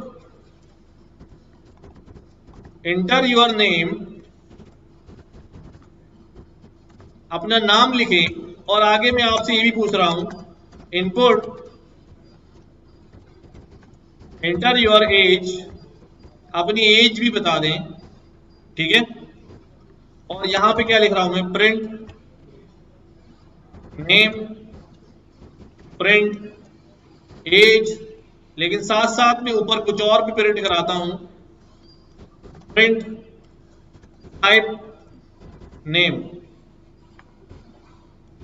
प्रिंट टाइप एज। ठीक है, क्या लिख दिया भाई मैंने,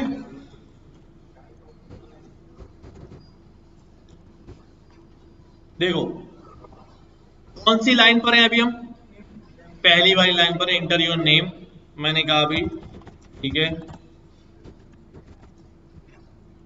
एंटर योर एज, मैंने कहा अभी ठीक है। क्या क्या आ रहा है हमारे पास,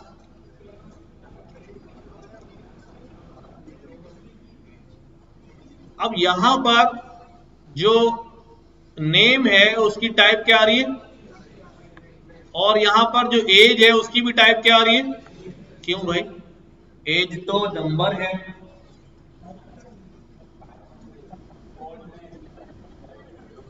अब ये बात है, ये पाइथन में ही नहीं है, ये सारी ही लैंग्वेजेस में है कि जब मैं कंसोल से कोई वैल्यू इंटर करता हूं, यहां से वैल्यू इंटर की मैंने, चाहे मैं कुछ भी लिखूं उसकी टाइप क्या होगी, स्ट्रिंग रहेगी, स्ट्रिंग रहेगी, क्या रहेगी, स्ट्रिंग। मैंने यहां 20 लिखा age a number, but age के अंदर वो कैसा असाइन हुआ है, स्ट्रिंग असाइन हुआ।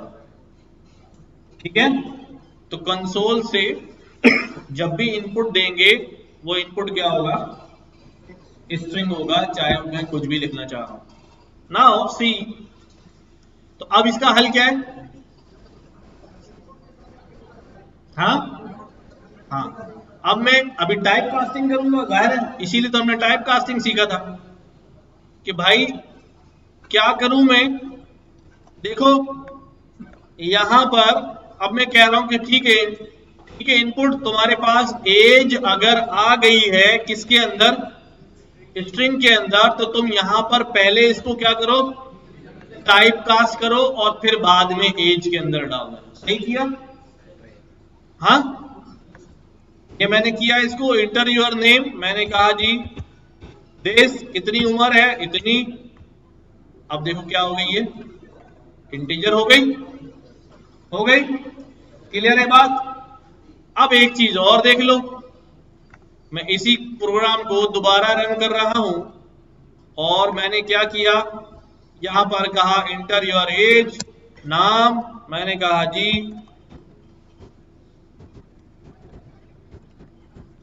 ठीक है, कितनी एज है, मैंने कहा अभी 35.6,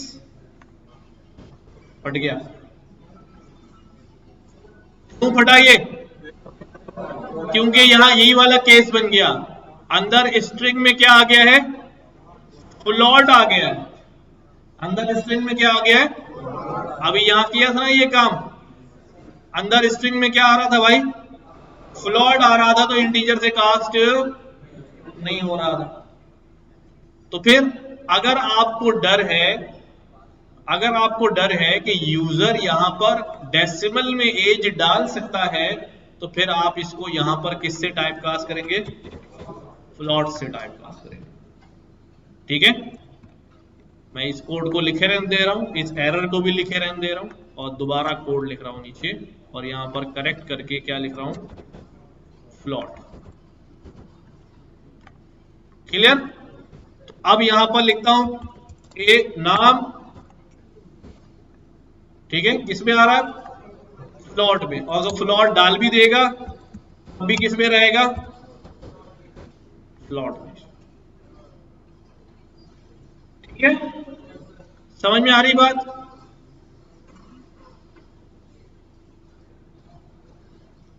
नेक्स्ट, तो टाइप कास्टिंग इसी वजह से पढ़ी हमने। नेक्स्ट क्या है? नेक्स्ट है, हमने अभी बात करी, यहां पर हम पढ़ेंगे क्या चीज पढ़ेंगे? स्ट्रिंग का एक फंक्शन है दैट इज फॉर्मेट। क्या है? फॉर्मेट। उससे पहले यहां लिख रहा हूं स्ट्रिंग कॉन्कैटिनेशन, लिख रहा हूं कॉन्कैटिनेशन स्ट्रिंग फॉर्मेशन। ठीक है, स्ट्रिंग कॉन्कैटिनेशन और स्ट्रिंग फॉर्मेशन। कॉन्कैटिनेशन का मतलब होता है ज्वाइनिंग। क्या मतलब होता है? स्ट्रिंग्स को आपस में ज्वाइन करना। जैसे मैंने यहां लिखा, क्या लिखा भाई? फर्स्ट नेम, क्या नाम है भाई? मैंने लिखा भाई लास्ट नेम, क्या लिखा भाई?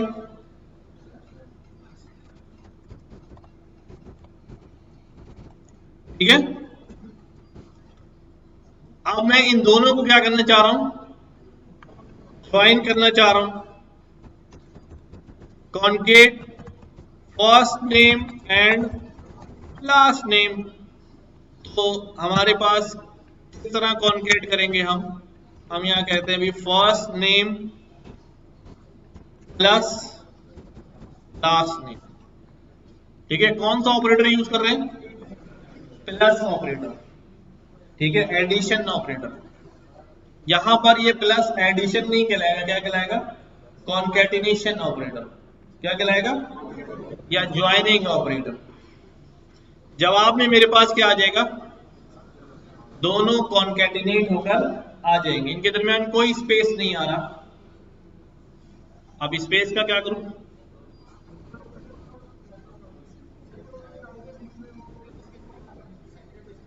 मैं एक जबरदस्ती यहां पर स्पेस जो है वो ऐड करा देता हूं। क्या कर दूं? जबरदस्ती एक स्पेस जो है वो ऐड करा देता हूं। सही है, तो क्या हो गया? फर्स्ट नेम कैसी वैल्यू है? स्पेस कैसी वैल्यू है? लास्ट नेम कैसी वैल्यू है? इसका मतलब यह कॉन्कैटिनेशन तभी होगा जब सारी वैल्यूज क्या होंगी? स्ट्रिंग होगी। अगर मैं यहां पर कहूं, जैसे वहां पर एज में एक वैल्यू पड़ी है, ठीक है, या एज में वैल्यू 10 डाल दी मैंने। अब मैं कहता हूं भाई first name plus last name plus age, क्या जवाब आएगा? आखिरी लाइन पढ़े, टाइप का एरर आ रहा है, कह रहा है कॉन्कैटिनेट सिर्फ स्ट्रिंग के साथ कौन हो सकता है? Not integer. इंटीजर स्ट्रिंग के साथ नहीं हो सकता। तो कहां इंटीजर वैल्यू है? एज के अंदर इस इंटीजर वैल्यू। अब क्या करूं? इसका इलाज क्या करूं? ये वाली एज को टाइप कास्ट कर दूं?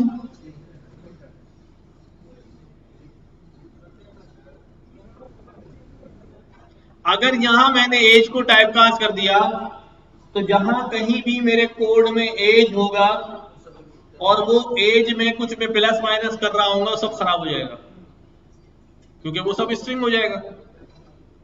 तो लिहाजा वैल्यू को उसके जेन्युइन पे रहने दो, जो उसकी जेन्युइन टाइप होनी चाहिए। ठीक है, और अगर कहीं मॉडिफाई करना पड़े तो वहां टेम्परेरी क्या करो, उसको मॉडिफाई करो, क्योंकि जेन्युइन को आपने अगर टेम्पोरेरी मॉडिफाई कर दिया तो कहीं आपकी एज से कुछ कैलकुलेट हो रहा है, कुछ कैलकुलेट हो रहा है, तो सारी कैलकुलेशन धड़ाम हो जाएगी, समझे? तो इसलिए यहां करने के बजाय यहां फॉर द टाइम बीइंग मैं क्या करता हूं, इसको स्ट्रिंग से टाइप कास्ट कर देता हूं, इसको स्ट्रिंग से टाइप कास्ट कर देते हैं। तो इससे क्या होगा, ओरिजिनल जो एज है वो क्या रहेगी, इंटीजर ही रहेगी और हमारा ये काम जो है वो हो जाएगा। ठीक है,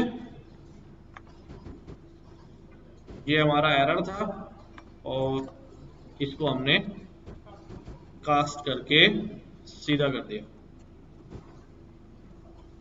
समझ आई बात? तो ये तो था हमारे पास कॉन्कैटिनेशन, यानी कि अगर मैं अब ऊपर वाला अपना प्रोग्राम यहां लिखूं लाइक दिस, ठीक है, और मैं कह रहा हूं कि भाई आउटपुट में क्या लिखा हुआ है, आउटपुट में लिखा हुआ है इस तरह से, ठीक है, योर नेम इज, क्या नाम हो भाई, हाँ उबैद, उबैद खान, और योर एज इज, कितनी साल है उबैद तुम्हारी उम्र, 119, ठीक है। मैं चाह रहा हूं इस तरह का आउटपुट लिखा हुआ है। अब मैं क्या करूंगा, यहां पर रिलेशन बनाया स्ट्रिंग का, मैंने क्या लिखा भाई, योर नेम इज के आगे मैंने क्या जोड़ना है, जो भी नाम आएगा, तो यहां पर मैंने लगाया प्लस और क्या जोड़ दूं, नेम। अब इज और नेम में स्पेस आएगा क्या, नहीं आएगा, तो उसके लिए मैं यहां पर क्या कर देता हूं, स्पेस डाल देता हूं, तो क्या बन जाएगा, योर नेम इज, जो भी नाम होगा, ठीक। अब इसके आगे क्या जोड़ना है मुझे, फुल स्टॉप जोड़ना है, फुल स्टॉप। तो मैंने यहां लगाया प्लस, फिर स्ट्रिंग बनाया, उसमें पहले लिखा फुल स्टॉप, फिर लगाया स्पेस, फिर क्या लगाया, योर एज इज, स्पेस डाल दिया, प्लस, और यहां पर क्या लिख दूं मैं, एज। एरर आएगा, क्यों भाई, फ्लॉट है ये, और यहां क्या चाहिए, स्ट्रिंग चाहिए, तो यहां पर क्या लगा दूं मैं, स्ट्रिंग लगा दूं, ठीक है। अब now we can write what is your name. मैंने कहा जी मेरा नाम तो जो है क्या है भाई, उबैद। उम्र कितनी है जी, 200 साल। अब हमारे पास क्या बन गया भाई, your name is Ubaid Khan, आपकी उम्र जो है वो फ्लॉट में 200 साल, ऐसे ही होगा, फ्लॉट है। अच्छा, ये अब मसला ये है कि यहां मुझे कितनी चीजों का ख्याल करना पड़ा, बहुत सारी चीजों का ख्याल करना पड़ा, प्लस भी लगा रहा हूं, स्पेस का भी ख्याल करना पड़ रहा है, टाइप कास्टिंग का भी ख्याल करना पड़ रहा है। हमारे पास एक तरीका है जिसे हम कहते हैं स्ट्रिंग फॉर्मेट। क्या, फॉर्मेट। फॉर्मेट के भी हमारे पास जो है वो एक फॉर्मेट का मेथड है, क्या है, फॉर्मेट का फंक्शन है, फॉर्मेट का फंक्शन है। यही दो चीजें हैं मेरे पास, ठीक है। इन्हीं दो चीजों से मैं क्या कर रहा हूं, मैं पूरा टेक्स्ट मुकम्मल कर रहा हूं। कैसे मुकम्मल कर रहा हूं, देखो जरा समझो।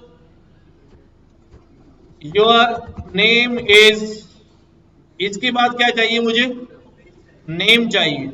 यहां पर मैंने लगाया कर्ली ब्रैकेट, क्या लगाया, कर्ली ब्रैकेट और full stop. Your age is, यहां पर लगाया मैंने कर्ली ब्रैकेट और क्या लगाया, फुल स्टॉप। ये स्ट्रिंग है, ये स्ट्रिंग है। आगे मैंने लिखा डॉट, डॉट करके कौन सा मेथड लिया, फॉर्मेट। फॉर्मेट के अंदर मैंने बताया नेम और एज। नेम और एज कहां से आएगी, यहां से आएगी, जो इनपुट में आ रहा है, जो इनपुट में आ रहा है। और ये पहला जो वैल्यू है वो कौन से ब्रैकेट में जाएगी, और दूसरी जो वैल्यू है वो दूसरे ब्रैकेट में चली जाएगी। पहली जो वैल्यू है उसका इंडेक्स पोजीशन है 0 और दूसरी वैल्यू का इंडेक्स पोजीशन है 1। तो यहां पर 0 लिख भी सकता हूं और 1 लिख भी सकता हूं। नहीं लिखूंगा तो अल्टरनेटिवली वो कंसेक्यूटिवली अपना बारी बारी जो है वो आ जाएगी। और अगर दोनों में 0 लिख दिया तो दोनों में एक ही 0 वैल्यू आ जाएगी, दोनों में 1 लिख दिया तो वही वैल्यू आ जाएगी। ये जो ब्रैकेट लगाए हैं इन ब्रैकेट्स को कहते हैं प्लेस होल्डर। क्या कहते हैं? प्लेस होल्डर, यानी जगह घेरने वाला। ये जगह पहले से रिजर्व है, घिरी हुई है। जैसे आप भी आके बैठते हो ना वाली सीट पे, बैग रखते मेरा दोस्त आया, प्लेस होल्डर। जब वो बाद में आएगा वहां पर, तो यहाँ पर वैल्यू कहां से आएगी? बाद में आएगी। कौन देगा? फॉर्मेट देगा। कहां से देगा? नेम और एज से। नेम और एज भी कहां से आएगी? हम इनपुट डालेंगे। और फिर फाइनली हमने यहां पर क्या किया? Print text. ये मैं प्रिंट के अंदर भी कर सकता हूं, ठीक है, अलग सिर्फ इसलिए कि समझ में आ जाए। अब हमने इसको चलाया, क्या नाम है भाई? उबैद, उबैद खान, ठीक है। उम्र कितनी है भाई? अब 300 साल हो गई। एंटर किया मैंने, तो ज्यादा आसान क्या था? ये वाला आसान है। इसके अंदर ना मुझे टाइप कास्टिंग की जरूरत पड़ी, ना मुझे स्पेस मैनेज करने की जरूरत पड़ी, ना मुझे कहीं प्लस लगाने पड़े। क्लियर है? इससे भी ज्यादा आसान है स्ट्रिंग फॉर्मेट। इसको हम कहते हैं एफ।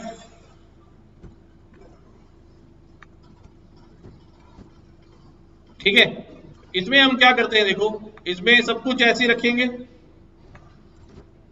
ठीक है, और यहां से ये हटा दूंगा। अब ये मेरा प्लेस होल्डर स्ट्रिंग है, इसके अंदर 2 जगह रिजर्व है। यहां शुरू में सिर्फ मैंने क्या लगा देना है? एफ। क्या लगा दिया?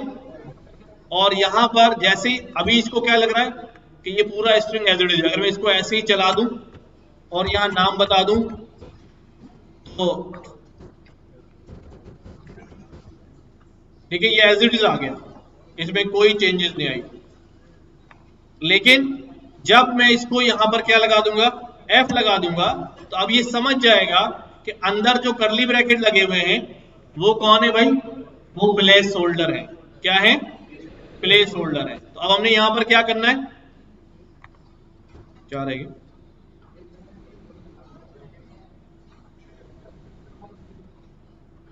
कहां पर? एफ के बाद नहीं नहीं, सॉरी, अब इसके अंदर मुझे बताना पड़ेगा ना। नेम, यहां पर क्या आएगा? नेम, और यहां पे क्या आएगी? एज। बस पहले ही बता दिया आपने कहां पर क्या आएगा, ठीक है। तो ये और भी ज्यादा सिंपल हो गया, तीनों के मुकाबले में ये और भी ज्यादा क्या हो गया हमारे पास? सिंपल हो गया। देखो तीनों नजर आ रहे हैं इस वक्त हमें,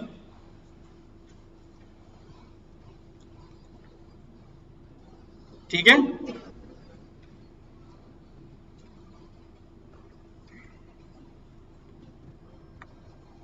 अब अगर मैं क्या करूं, अब मैं यहां पर कुछ इनपुट लेता हूं। देखो भाई जरा, अब मैं आपसे पूछता हूं भाई, स्टूडेंट का नाम क्या है? क्या इनपुट लूंगा भाई? इनपुट एंटर स्टूडेंट नेम, ठीक है, और फादर नेम क्या है स्टूडेंट का? इनपुट एंटर फादर नेम, और क्या लेता हूं भाई? स्टूडेंट का आईडी क्या है? Student ID, input enter student ID, और कोर्स कौन सा पढ़ रहा है student? Input inter course title, और कितने साल का है स्टूडेंट? टाइप कास्ट करना पड़ेगा ना, हाँ भाई, यस और नो? सही है। इंटर योर एज, ठीक है, और इंस्टीट्यूट कौन सा है?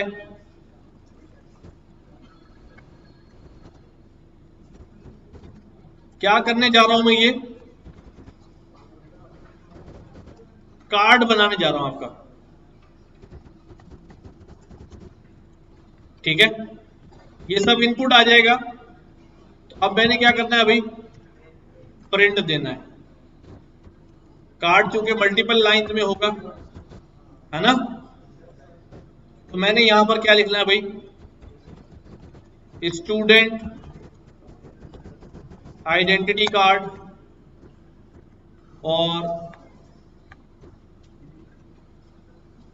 और कार्ड पे क्या आएगा भाई?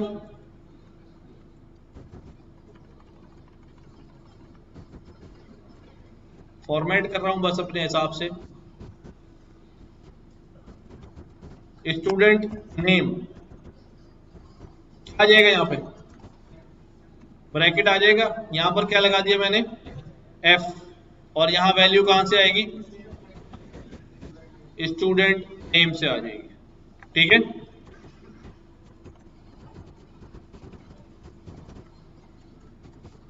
क्या हो जाएगा भाई यहां पर? Father name.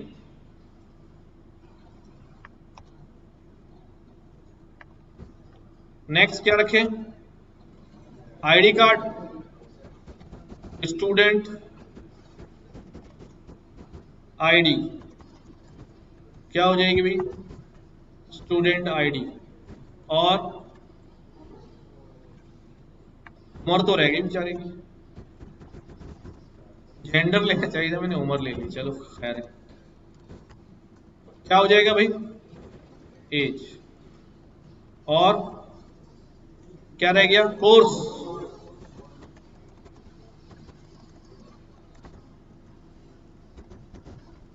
कोर्स आखिरी।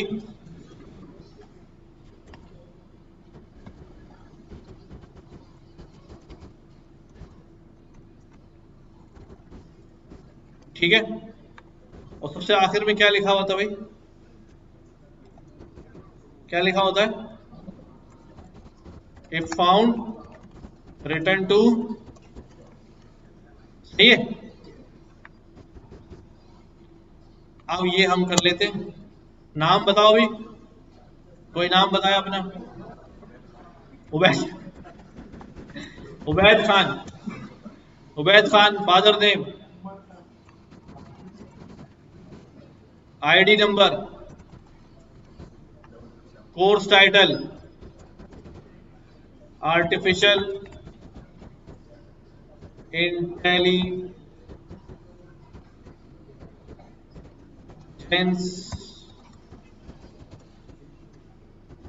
And data science. ठीक है। और एज कितनी उबैद है? 50 साल। हर प्रोग्राम में 100 साल बढ़ रही है। इंस्टीट्यूट नेम क्या है अभी?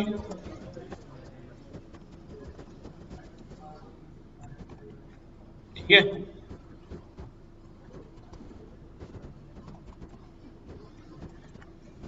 सही है, ये हमारे पास यूं हो गया। ठीक है, तो फॉर्मेट भी हो गया मल्टी लाइन के अंदर, टाइप कास्ट भी इसके अंदर हमने कर लिया, और इनपुट भी ले लिए, और वेरिएबल भी बन गए। अगर इंटीजर में टाइप कास्ट कर लेंगे ना, फिर वही मसला आएगा, उसने अगर फ्लॉट में डाल दिया तो फिर हम फंस जाएंगे। इसलिए मैंने एहतियातन उसको किस में रख लिए? फ्लॉट में रख लिए। और आप उसको तंग करना है, तंग नहीं मतलब बच के निकलना है, तो फिर बाद में इसको क्या कर लो? इंटीजर कर लो, तो उसको पता भी नहीं चलेगा क्या किया हमने। सही हो गया? अच्छा, एफ फंक्शन नहीं है, एफ जो है ना एक सिग्नल है के अंदर जो है ना वो फॉर्मेट हो रहा है। फॉर्मेटिंग के लिए एफ फॉर्मेटिंग कहलाता है। हाँ, सही हो गया। तो अब जो है स्ट्रिंग के हमने तकरीबन फंक्शन जो है वो देख लिए हैं, ठीक है। Count, encode, and with, find, format, index, is नाम, दिस ज्वाइन और स्प्लिट रह गया है। ज्वाइन और स्प्लिट हम स्ट्रिंग को, और ये स्ट्रिप भी रह गया है। तो थोड़े बहुत जो रह गए हैं वो कोशिश कीजिए कि आप लोग घर पे उसको करें खुद से ना। आप फंक्शन के सिग्नेचर में जाएं और उसको रीड करें, सिग्नेचर के अंदर क्या कह रहा है, और इम्प्लीमेंट करके जरा मैच करें जो आउटपुट आ रहा है हमें अकल में आ रहा है नहीं आ रहा। सही है, हो जाएगा। प्रैक्टिस करनी है बहुत सारी, क्योंकि प्रैक्टिस के बगैर जो है ना कुछ फायदा नहीं देगा, फिर भूल जाएंगे आप। कोई सवाल अभी? क्या क्या पढ़ा हमने? वेरिएबल्स क्या है, legal illegal reserve words, error क्या है, वेरिएबल ऑपरेशंस हो सकती हैं, फिर स्ट्रिंग फॉर्मेट, उसके स्ट्रिंग के फंक्शन। तो काफी सारी चीजें हमने कवर कर ली। ठीक हो गया।